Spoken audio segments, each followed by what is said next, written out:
होश में आओ मोदी सरकार, किसानों की ये आवाज होश में आओ मोदी सरकार। में दिल्ली में जो किसान भाई आंदोलन पर हैं, उनके साथ बात करने को तैयार नहीं है, सिर्फ बात करने का ढोंग कर रहे हैं।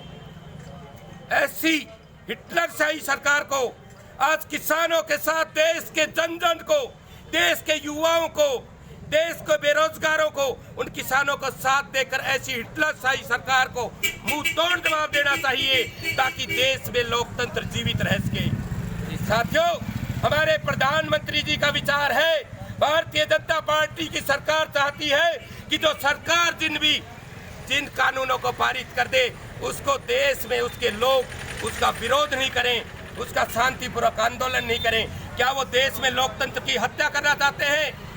इसलिए मैं देश के प्रत्येक नागरिक से आज इस मशाल रैली के माध्यम से आह्वान करता हूं, साथियों, यदि देश में किसान को आंदोलन मर गया तो ये देश में लोकतंत्र की हत्या हो जाएगी। यदि लोकतंत्र को बचाना है, यदि सभी वर्गों के अधिकार को बचाना है, यदि सरकार की हिटलरशाही से बचना चाहते हैं, तो आज किसानों को साथ देकर किसानों के आंदोलन को सफल बनाएं और लोकतंत्र को सफल बनाएं। मैं कहता हूं, जब यदि किसी बिल के उत्पादों को बड़े बड़े धन्ना सेठ खरीदेंगे, तो ये तो छोटे मोटे जो व्यापारी जो किसी उत्पादों का व्यापार करके अपना रोजगार देते हैं या रोजगार है उनका, क्या वो नष्ट नहीं हो जाएगा? तो क्या ये कृषि बिल बेरोजगारी को बढ़ाने वाले नहीं है? यदि ये कृषि बिल बेरोजगारी को बढ़ाने वाले हैं, तो ये आंदोलन किसानों के साथ युवाओं का भी है। हमारा देश विश्व में सबसे अधिक युवाओं की संख्या रखने वाला देश, और उस देश में मोदी जी की सरकार ने इतनी बेरोजगारी कर दी कि उन युवाओं के हितों पर कुठारघात है।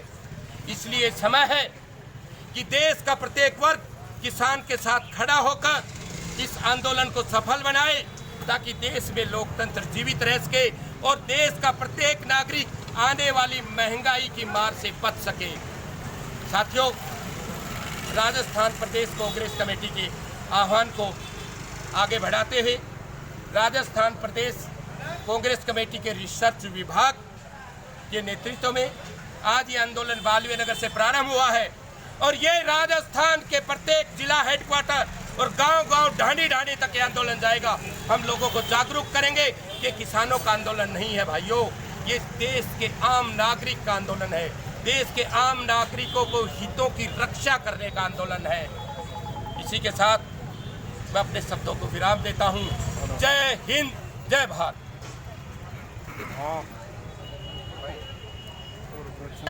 आज राजस्थान कांग्रेस के रिसर्च विभाग के द्वारा मालवीय नगर में किसानों के समर्थन में एक विशाल मशाल रैली निकाली गई है। ये केंद्र सरकार के खिलाफ निकाली गई है, क्योंकि हमारी केंद्र सरकार पूर्ण रूप से निरंकुश हो गई है।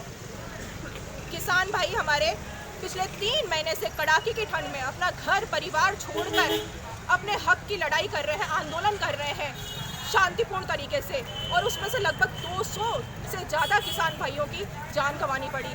लेकिन फिर भी हमारी केंद्र सरकार उन पर दमनात्मक नीति अपना रही है, और ये दमनकारी नीति और अधिक ज़्यादा होती इसलिए कम है क्योंकि यूपी में अगले साल चुनाव होने वाले हैं। यूपी के किसान इसमें हिस्सा लिए हुए हैं, नहीं तो ये कुछ अगर और ज़्यादा बढ़ता। लेकिन ये लोकतांत्रिक देश है, उसमें ये शोभा नहीं देता। जब 1917 और 18 में खेड़ा और चंपारण का आंदोलन हुआ था, उस समय अंग्रेजी हुकूमत थी, वो जो शोषणकारी सरकार थी। गांधी जी के नेतृत्व में ये आंदोलन हुआ। जब अंग्रेजी हुकूमत झुक सकती है किसानों के आगे, तो ये तो लोकतांत्रिक देश है, जनता की सरकार है। इन्हें इस बात क्यों अहंकार है इस चीज़ का? वो किसानों के आगे क्यों नहीं झुक रही है? किसान भाई हमारे देश का आधार है, और हम सब उनके ऋणी हैं, क्योंकि हम उनके खून पसीने से उगाया हुआ अन्न खाते हैं। तो हम सभी उनके ऋणी हैं, हम सबको उनका साथ देना चाहिए, और मोदी सरकार को सोचना चाहिए कि ये लोकतांत्रिक देश में शोभा नहीं देता। जो शांतिपूर्ण तरीके से आंदोलन कर रहे हैं, उनकी मांगों को मानना चाहिए। वैसे भी हमारा देश लोकतांत्रिक मूल्यों की वजह से पीछे हो रहा है। जो 2014 में 27वें स्थान पे था, 27वीं रैंक था, आज कहाँ पहुँच गया है? 53वें स्थान पर पहुँच गया है लोकतंत्र के सूचकांक वैश्विक रैंक में। तो ये ठीक नहीं है। 2014 में कांग्रेस की सरकार थी, जब लोकतांत्रिक मूल्य जीवित थे, और आज 6 साल हो गए और 2020 में ये लोकतांत्रिक देश पीछे होता जा रहा है।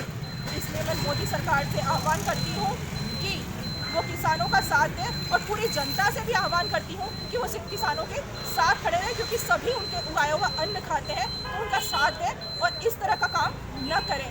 नहीं तो फ्रांस की जो क्रांति हुई थी 17वीं शताब्दी में लुईस वोल्टेयर के टाइम में, वो भी किसानों पर अत्याचार करने के कारण ही हुई थी और उसका क्या हर्ष हुआ था ऑलमोस्ट सभी जानते हैं। जय हिंद, जय भारत।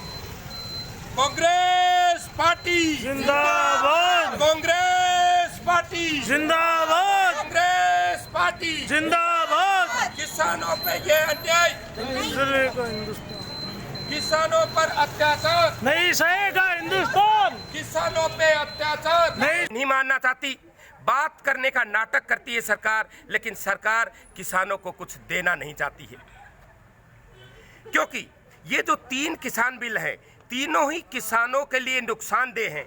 ये यदि किसी के लिए फायदेमंद है तो अडानी और अंबानी जैसे बड़े धन्ना सेठ पैसों वालों के लिए फायदेमंद है, क्योंकि यदि हम किसान बिल में तीसरे बिल की बात करते हैं तो उसमें कृषि उत्पादों के संग्रहण की सीमा को हटा लिया है। जब संग्रहण की कोई सीमा ही नहीं है तो जो पैसे वाले लोग हैं, जो बड़े व्यापारी हैं, वो किसानों के उत्पाद का संग्रहण करेंगे और जब उसका संग्रहण करेंगे तो वो किसानों के उत्पाद को आगे जाकर मनमाने दामों पर बेचेंगे। तो ये केवल किसानों तक सीमित मुद्दा नहीं है, क्योंकि जब बड़े पैसे वाले उद्योगपति जब इस किसान के उत्पादों को संग्रहण करके जब बड़े दाम पर बेचेंगे तो देश में जो महंगाई है वो आसमान को छू जाएगी। इसलिए ये किसान आंदोलन नहीं है, ये पूरे देश का आंदोलन होना चाहिए कि किसानों तक प्रभावित नहीं है। इससे आम महंगाई है उससे किसान, युवा, हर कोई इससे प्रभावित होगा। और यदि हम बात करें रोजगार की तो छोटे मोटे जो व्यापारी हैं उनके काम धंधे खत्म हो जाएंगे, देश में बेरोजगारी बढ़ जाएगी। इसलिए कांग्रेस पार्टी ने किसानों के हित को ध्यान में रखते हुए, आम जन के हित को ध्यान में रखते लिए किसानों का साथ दिया है, उनका किसान आंदोलन का समर्थन किया है। और आज उसी कड़ी में राजस्थान प्रदेश कांग्रेस कमेटी के रिसर्च विभाग ने मालवीय नगर में मशाल रैली, मशाल जुलूस के माध्यम से भारतीय जनता पार्टी की केंद्र सरकार को चेतावनी दी है कि वो शीघ्र ही किसानों की मांगों को माने। और यदि ये किसानों की मांगों को नहीं मानते हैं तो इससे किसान ही नहीं, लोकतंत्र खत्म हो जाएगा। आज किसान अपनी मांग पर है, कल युवा अपनी मांग मांगेंगे, बेरोजगार मांगेंगे, लेकिन सरकार तो चाहती है कि किसी भी प्रकार का कोई आंदोलन हो ही नहीं देश में। यदि किसानों के आंदोलन को कुचल दिया गया तो समझना कि देश के लोकतंत्र को कुचल दिया जाएगा। मैं आह्वान करता हूं राजस्थान कांग्रेस पार्टी का रिसर्च विभाग शीघ्र ही राजस्थान प्रदेश के प्रत्येक जिले में मशाल रैली के माध्यम से, रैली के माध्यम से लोगों में जन जागरण अभियान चलाएगा, ताकि इन कृषि बिल का लोगों के बीच में जाकर लोगों को समझाया जा सके कि किस तरह से इसके ये जो कृषि बिल है किसानों तक सीमित नहीं है, ये देश की 90%, 85% लोगों को प्रभावित करने वाले है। इसलिए मैं आह्वान करता हूं पूरे देश के प्रत्येक नागरिक से, आओ और किसानों को साथ दें और आंदोलन